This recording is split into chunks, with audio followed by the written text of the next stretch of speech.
What's going on YouTube? It's Jeff Toffin here, and sorry for the late SmackDown review, but I have the review for you now. Let's talk about what happened on SmackDown Live this past Tuesday. The Superstar ShakeUp Fallout, who went to SmackDown, and they didn't waste any time telling us some of the newest members of SmackDown, as the show opened with Kevin Owens, who was later confronted by Baron Corbin, already on SmackDown, and then Sami Zayn. So there you go. Our dreams have come true, guys. Sami Zayn's finally on fucking SmackDown. Been waiting for that one for like ever now. I mean, thought they were going to do it back in December, but it finally happened now. And then AJ Styles shows up.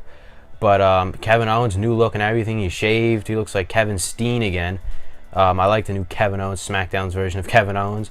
He brings the U.S. title with him. The Intercontinental title obviously on Raw with Dean Ambrose now. So they're all on SmackDown now. I'm happy. I'm liking how SmackDown's going here. Daniel Bryan comes out. They're all arguing over who should get a shot at Kevin Owens' U.S. title. Daniel Bryan says the title can't be defended. Now, what Daniel Bryan said confused the fuck out of me, and I'm sure it confused all of you too, because it seemed like the way it was worded. Hopefully, we need further explanation on what was said here. I mean, I think I have an idea. I made out an idea of what he was saying. He said Chris Jericho, if he wins the U.S. title at Payback, he's on SmackDown. Does that mean Kevin Owens goes back to Raw though? Like, that's one of the things that's like bothering me. Is it like, I don't know the answer. Like, Kevin Owens going back to Raw, or does he stay on SmackDown regardless? Or then he said, well, that's all, it made no sense. Then he announced the triple threat match that would happen later tonight: Sami Zayn, Corbin, and Styles, which Styles would win. That was a good match. A lot of good matches. I actually thought that match was good, and the tag team match was pretty good last night, 2 nights ago. But a lot of good matches on SmackDown. Styles wins the match. Now, I don't know if I would consider this a demotion for Styles, if that he's the #1 contender for the United States Championship and not the WWE Championship. I feel like Styles will eventually get back in the WWE Championship title picture once the Bray Wyatt-Randy Orton feud's over with. But presuming Randy Orton wins at Payback against Bray Wyatt, because if Bray Wyatt wins, then the WWE title goes to Raw. And if the WWE title is on Raw, that would probably mean, you know, who's showing up on SmackDown? Brock Lesnar, bringing that garbage Universal title that looks like shit over to SmackDown. I do not want to see that. Keep that thing on the Raw brand. Do not bring that anywhere near SmackDown. Keep the good WWE Championship on SmackDown. But Randy Orton, presumably, he takes the title back to SmackDown with him after beating Bray Wyatt at Payback. Kevin Owens, though, versus AJ Styles, presuming Chris Jericho doesn't win in his match with KO at Payback. Could Chris Jericho win? I mean, if Kevin Owens is staying on SmackDown and Chris Jericho wins, then he's going to come to SmackDown. I mean, he's only going to be there until, what, June? Because that's when he's leaving. Alright, sorry about that, guys. The damn camera shut off. But where were we? We were talking about Chris Jericho possibly coming to SmackDown. But alright, yeah, that's it for that. I think I'm done with that. Let's talk about the tag team match. I said was very good. I enjoyed the tag team match. That and the main event were both good matches. Like I said, a lot of good wrestling last night, 2 nights ago on SmackDown. But the Usos retain the titles. Then after the match, we see Epico and Primo show up, not the Shining Stars, because I presume they've dropped that gimmick. Thank God they dropped that gimmick, because whoever came out with that gimmick, I don't know how they got the okay to go on with that gimmick, because that gimmick was awful. But if they dropped the gimmick, I think they could do something with the Shining Stars on SmackDown. Drop that gimmick, just make them Epico and Primo badass heels or whatever. You know, they can get good heel heat from the crowd. I would not be surprised if they drop that gimmick and they just go with that, the regular, you know, Epico and Primo gimmick. They could be tag team champions, SmackDown tag champs, sometime in the next year. I would not be surprised by that if they do that. But anyway, they show up, so they're the first of teams. So I'm thinking, all right, are we going to see, you know, Gallows and Anderson tonight? Are we going to see Enzo and Cass? Are we going to see the New Day? Anyone else coming to SmackDown? Because there's no way they're all staying on Raw, right? Well, later in the night, they show a video package. The New Day are coming to SmackDown, so that helps the tag team division. You add them to SmackDown, that would be good. But let's see, what else? Eric Rowan, Randy Orton. Good match. I mean, not good match. That match sucked. What am I saying good match for?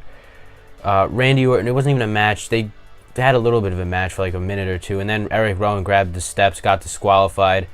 And I don't know what they're going to do with Eric. Like, I don't know how long Eric Rowan's going to last on SmackDown. I mean, he'll probably be released if you think about it. I mean, the only scenario I see Eric Rowan staying like relevant or somewhat on SmackDown is if you pair him back up with Luke Harper and you make them a tag team. It adds to the tag team division, 2 good wrestlers there. But I want to see like Luke Harper get that singles push because we've seen him over the last few months as a singles wrestler.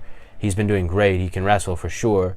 That's no question there. But the question's with Eric Rowan. But does it really matter with Eric Rowan? Who cares really? But anyway, then we move on to Mojo Rawley defeating Jinder Mahal. Like many, nobody knew when Jinder Mahal got drafted to SmackDown. I don't know. Apparently, it was put out earlier in the day, but he just appeared in the ring when they came back from commercial break. But yeah, he was there. He took on Mojo Rawley. And Gronk got involved again. Gronk at ringside. They were in Boston, so he was there. I heard WWE was interested in signing Gronk once his football's career over, but I'm not surprised by that. I mean, WWE says that about most football players and whatever, about signing them once their careers are over. I don't know. Probably we'll end up seeing Gronk. Gronk and Mojo will probably end up being a tag team. They'll be the tag team champions in like 5 years. Who knows? But they have a match. Gronk gets involved. Whatever. Nothing to really talk about in there. We move on to Shane McMahon coming out, bringing all the SmackDown women out, and then introducing the new women to SmackDown. And then Shane trolled us here.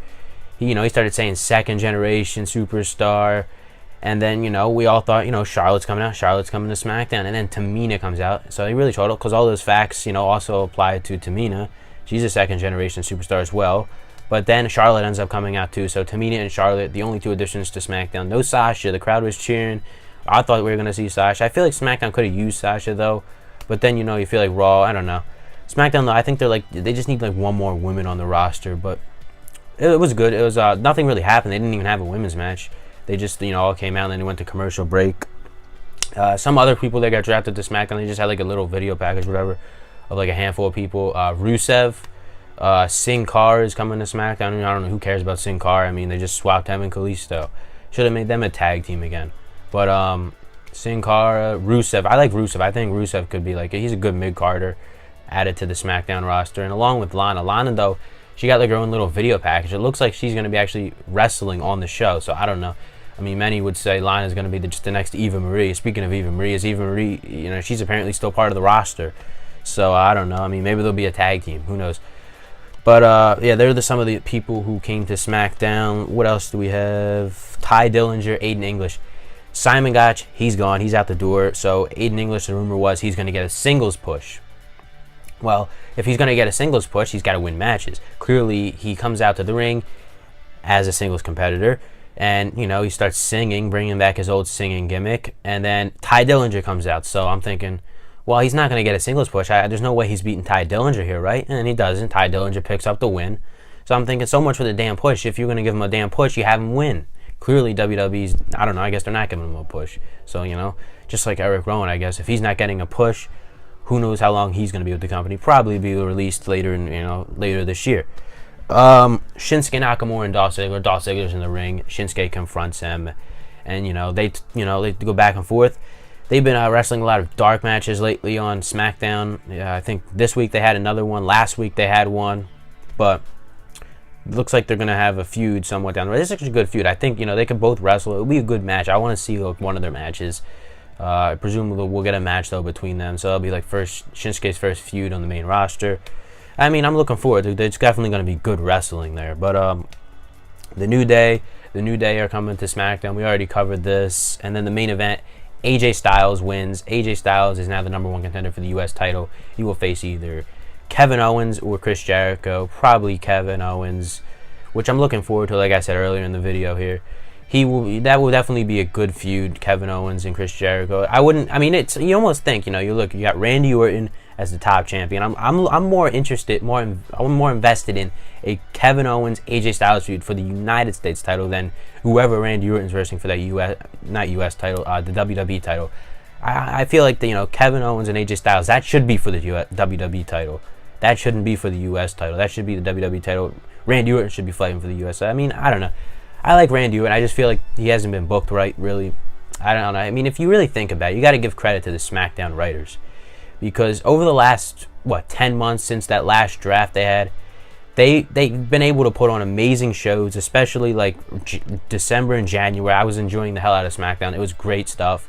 But I mean, you look at what they had to go through. Shane McMahon, AJ Styles had their little feud like a month ago. Other than Shane McMahon, AJ Styles was feuding with John Cena basically the entire time, which wasn't a problem. They somehow got, did that. It was good matches every time. The feud was great. They went almost that entire time, and they did the same thing with Randy Orton and Bray Wyatt. Randy Orton and Bray Wyatt were feuding legit ever since SummerSlam, and then they teamed up, and then they broke apart, and then they started feuding again, and they're still feuding as we speak now. But like they've had to go through all that. They didn't have all the talent, but they still, put on a good show. I mean, I was looking at the roster the other day. You got Shinsuke, you got Cena, who's going to eventually come back for SummerSlam. You've got AJ Styles. I mean, Shinsuke and AJ Styles are on the same brand. WrestleMania 34 right there for the WWE title. I want to see that so bad. Could be one of the best wrestling matches ever. But you got them. You got Randy Orton.